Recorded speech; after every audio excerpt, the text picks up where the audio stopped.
Hi everyone, today I'm gonna read you CNN News. Today is July 29th, 2020. Before I start, I want to say that I'm only reading this news out loud. I do not own the content of this news and I do not profit from doing this. You can find the link to this news in the description of this video. My intention is to share some listening materials for those who seek to improve their listening abilities. Also, I am not a native speaker, so please feel free to let me know if I mispronounced anything. Now let's begin. U.S. to withdraw nearly 12,000 troops from Germany in move that will cost billions and take years. By Ryan Brown and Zachary Cohen. CNN. The U.S. is to withdraw nearly 12,000 troops from Germany in a move that has attracted bipartisan congressional opposition and roiled key allies who see the move as a blow to NATO. President Donald Trump's decision to pull thousands of troops will take years to execute and will potentially cost billions of dollars to bring about, according to U.S. defense officials. The plan to pull U.S. troops from the longtime NATO ally has been met with broad bipartisan opposition amid concerns that it will weaken the U.S. military's position vis-a-vis Russia.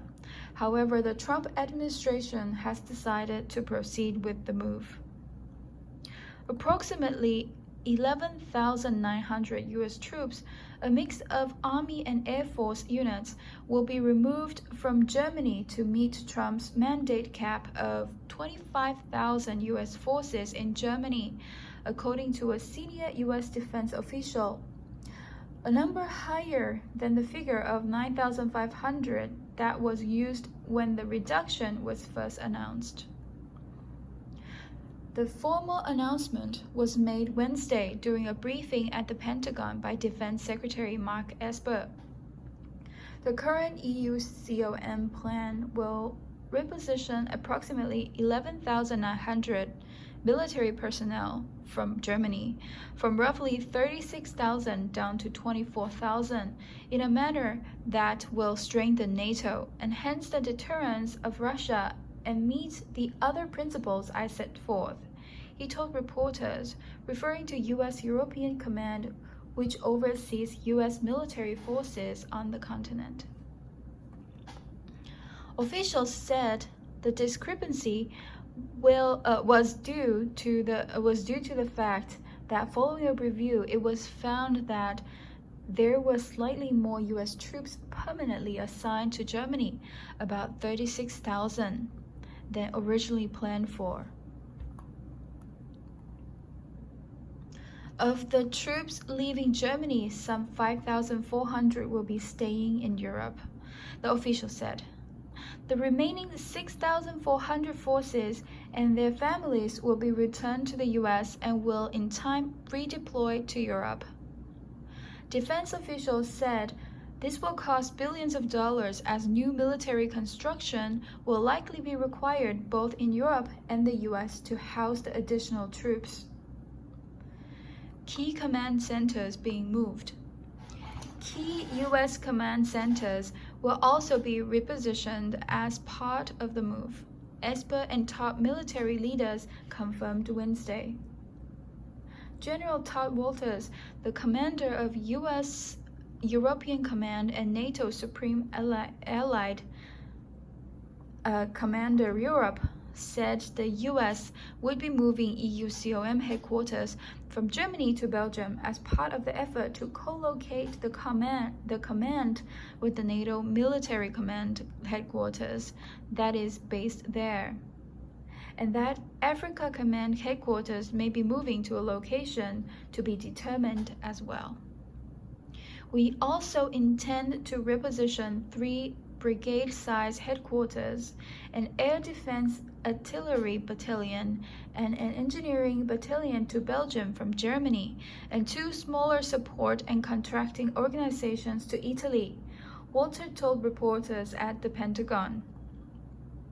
Walters further specified that a F-16 fighter squadron would be moved from Germany to Italy, and that they anticipated moving 2 battalions from Germany to Italy as well.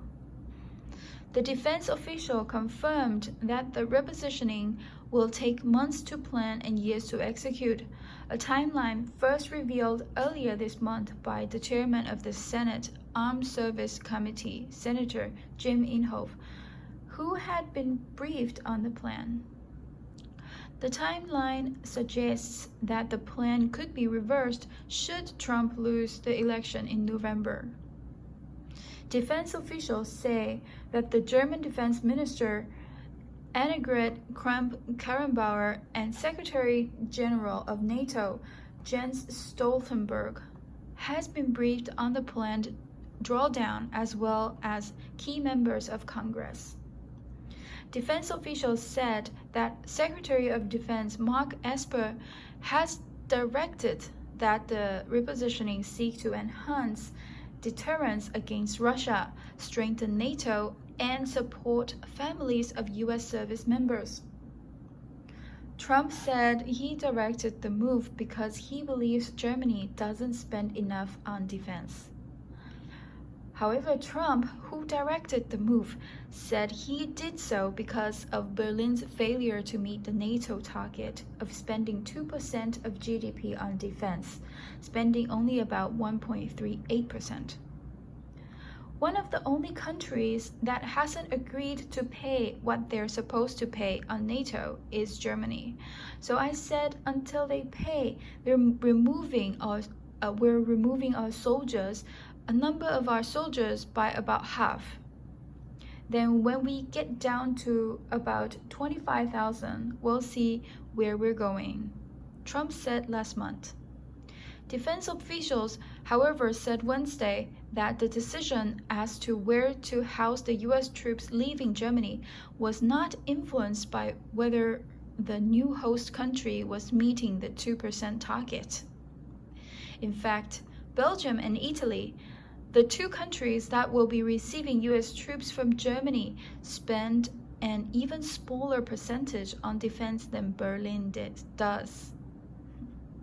Italy spends about 1.22% of its GDP on defense spending, while Belgium spends about 0.93% of its GDP on defense, ranking near the bottom among NATO members.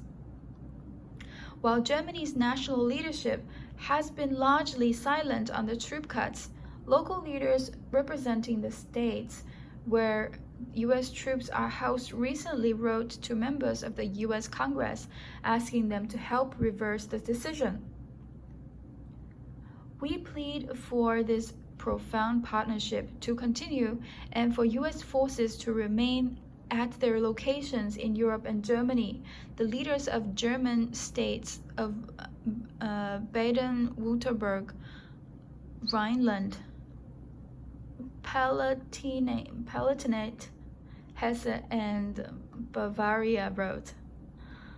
We therefore ask you to support us as we strive not to sever the bond of friendship, but to strengthen it, and to secure the U.S. presence in Germany and Europe in the future, the letter added. This is the end of the news. Thank you for your attention. Please leave a comment if you want, and I hope to see you in my next video. Bye.